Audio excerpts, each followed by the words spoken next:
अगर तुम भी यूपीएस देहरादून से लॉ करना चाह रहे हो तो यहाँ का लॉ ऑफ स्कूल कितना वर्थ इट है, आज की इस वीडियो में डिस्कस करने वाले हैं। साथ ही यहाँ की फीस स्ट्रक्चर एंड प्लेसमेंट कैसा रहने वाला है, इसके अलावा एडमिशन प्रोसेस क्या है, क्राइटेरिया क्या है, क्या स्कॉलरशिप भी मिल सकती है, कैंपस लाइफ कैसे रहने वाली, सब चीजों को पूरे डिटेल में जानेंगे। वीडियो को एंड तक जरूर देखना। बाकी इसके अलावा किसी और कॉलेज का लॉ से रिलेटेड वीडियो चाहिए तो वो भी हमें कमेंट में सजेस्ट कर सकते हो, क्योंकि यूपीएस से रिलेटेड काफी सारे स्टूडेंट का डाउट आ रहा था लॉ के लिए, तो इसलिए मैंने सोचा कि एक वीडियो बना ही दिया जाए यूपीएस के ऊपर। तो सबसे पहले हम ओवरव्यू की बात की जाए तो एस्टैब्लिश्ड हुआ 2003 में, एक प्राइवेट यूनिवर्सिटी है। कैंपस 44 एकड़ का एक काफी छोटा सा ही कैंपस है। देहरादून से 40 मिनट की दूरी पे है। उत्तराखंड में ये आपका कॉलेज है। एफिलिएशंस की बात करें UGC, NBA, DSIR, bar council of India, NAAC में ए ग्रेड मिला है। एनआईआरएफ लॉ में इसको रैंकिंग 28 मिली है। बीडब्ल्यू लीगल वर्ल्ड में 2023 के अकॉर्डिंग इसका जो रैंक है वो 20 है। Total number of sponsored project 1 है। Total number of funding agencies 1 है। वेल क्वालिफाइड फैकल्टी यहाँ पे मिल जाएंगी, जो कि सबसे अच्छी बात है। इसके अलावा अगर थोड़ा सा एकेडमिक ओवरव्यू देखे तो यूजी का जो 5 ईयर्स यहाँ पे ऑफर किया जाता है उसमें 300 के आसपास इनटेक है एंड पीजी 1 ईयर में 40 इनटेक है। टोटल एक्चुअल स्टूडेंट स्ट्रेंथ देखा जाए तो लॉ में आपको 2000 के आसपास मिलेगा। इसमें आपके यूजी एंड पीजी दोनों कोर्सेस इंक्लूड है। ग्रेजुएटिंग रेट देखा जाए तो यूजी 5 ईयर्स का आपको 70 से 90% के अराउंड दिखेगा। किसी ईयर कम होता है, किसी ईयर ज्यादा होता है, बट रिसेंटली काफी अच्छा रहा है। बाकी पीजी में 63% ही है। हालांकि यहाँ पे इंटेक भी काफी कम है। डाइवर्सिटी की बात की तो 89% आपको डाइवर्सिटी देखने को मिलेगा लॉ में, जो की सबसे अच्छी बात है। अब यहाँ के लॉ स्कूल में कौन कौन से प्रोग्राम ऑफर किए जाते हैं वो अगर देखे तो यूजी में आपको बीए एलएलबी मिलेगा, बीबीए एलएलबी मिल जाएगा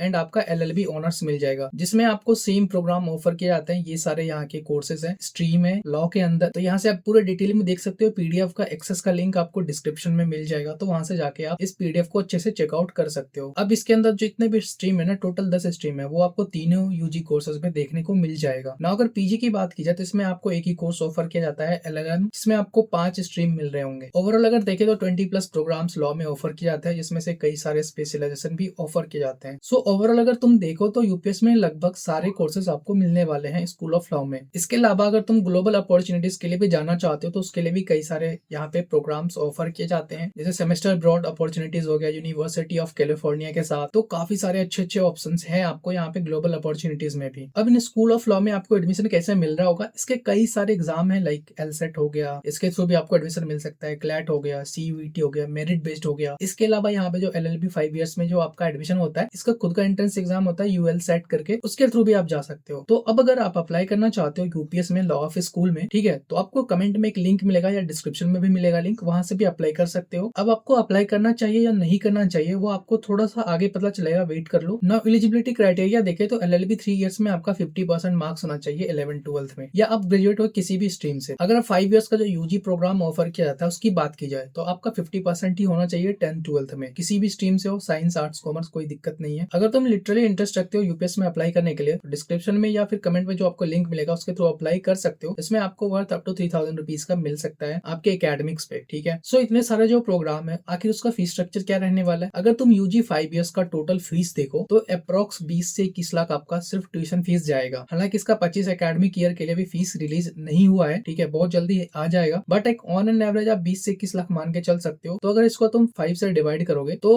अप्रोक्स 4 लाख आपका पर ईयर जाएगा फीस। बाकी यहाँ पे हॉस्टल की भी फीस मेंशन है, तो डिपेंड करता है आप किस तरह की फैसिलिटीज लेते हो। अगर तुम ओवरऑल हॉस्टल फीस भी देखोगे तो काफी ज्यादा कॉस्टली भी है हॉस्टल फीस, ट्यूशन फीस भी काफी कॉस्टली है। तो अब इस अकॉर्डिंग हमको प्लेसमेंट कैसे मिलने वाला है वो अभी आपको पता चल जाएगा। सो अगर प्लेसमेंट स्टैट्स की बात की जाए तो रिसेंट 3 ईयर में 2024 के डेटा के अकॉर्डिंग प्लेसमेंट काफी इंक्रीज हुए। 90% स्टूडेंट का प्लेसमेंट हुआ है, which is good number. Medium salary 4.5 LPA का ही रहने वाला है। हाईएस्ट सीटीसी 2023 में 17 एलपीए के आसपास रही थी एंड जो ऑनगोइंग अभी प्लेसमेंट चल रही है 2024 का, उसमें अभी तक हाईएस्ट सीटीसी 9.5 एलपीए का गया है। टॉप 10% का जो एवरेज सीटीसी रहा है वो 9.15 एलपीए का रहा है। तो अगर आप फीस के अकॉर्डिंग यहाँ की प्लेसमेंट देखते हो तो कहीं ना कहीं काफी ज्यादा कॉस्टली है। आरओई उतना भी वर्थ इट नहीं है, बट आप लॉ जैसे फील्ड में वो भी प्राइवेट कॉलेज से करना चाहते हो तो आप ज्यादा एक्सपेक्टेशन भी नहीं रख सकते। तो प्लेसमेंट या फिर आप आरओई के मामले में एक एवरेज ऑप्शन ही मान सकते हो। बट अगर आप प्लेसमेंट अपॉर्चुनिटीज की बात करते हो तो डेफिनेटली 90% स्टूडेंट को प्लेसमेंट अपॉर्चुनिटीज मिल रही है, प्लेसमेंट मिल रही है, तो कहीं ना कहीं आप एक डिसेंट ऑप्शन भी मान सकते हो। बाकी ये रहे यहाँ के कुछ टॉप रिक्रूटर्स, आप यहाँ से देख सकते हो कौन कौन सी कंपनीज है। अगर हम बात करें अपने फाइनल वर्डिक्ट की, why UPS Dehradun for law. Faculty well qualified मिलेगा, इसमें कोई भी शक नहीं है। कॉलेज लाइफ अच्छा मिल जाएगा, इसमें भी कोई शक नहीं है। डिसेंट एनुअल बजट है इनके एकेडमिक्स पे, इंफ्रास्ट्रक्चर पे। टॉप स्टूडेंट के लिए काफी डिसेंट ऑप्शन भी मान सकते हो, बट अगेन फीस काफी ज्यादा है। ग्रेट स्टार्टअप कल्चर वगैरह देखने को मिल जाती है, फैसिलिटीज अपॉर्चुनिटीज भी आपको देखने को मिल जाती है। अगर आप क्लैट जैसे एग्जाम में अच्छा स्कोर अफोर्ड नहीं करते हो एंड आपके पास बेस्ट ऑप्शन नहीं है तो इन कॉलेज को प्रीफर कर सकते हो, लेकिन तभी जब आपके पास एक अफोर्डेबल बजट हो, क्योंकि फीस बहुत ज्यादा है। साथ में आपको ग्लोबल एक्सपोजर वगैरह भी देखने को मिल जाता है जो काफी अच्छी बात है ना। अगर कुछ नेगेटिव पॉइंट्स की बात करें तो विदाउट स्कॉलरशिप ये कॉलेज काफी ज्यादा कॉस्टली हो जाता है, जिसके अकॉर्डिंग आरओई उतना सही नहीं है। बाकी आपको सेम फीस पे कोई बेटर कॉलेज मिल रहा है, जैसे कि आप 20 लाख 25 लाख इन्वेस्ट कर रहे हो एंड आपको वही सेम फीस पे कोई और बेटर कॉलेज मिल रहा है जहाँ पे प्लेसमेंट भी काफी अच्छी है, ठीक है, बाकी और सारी चीजें लाइक कैंपस इंफ्रास्ट्रक्चर फैकल्टी ये सारे अच्छे मिल रहे हैं, तो डेफिनेटली आप इसे इग्नोर कर सकते हो। तीसरी जो सबसे मेन पॉइंट है, हाई फीस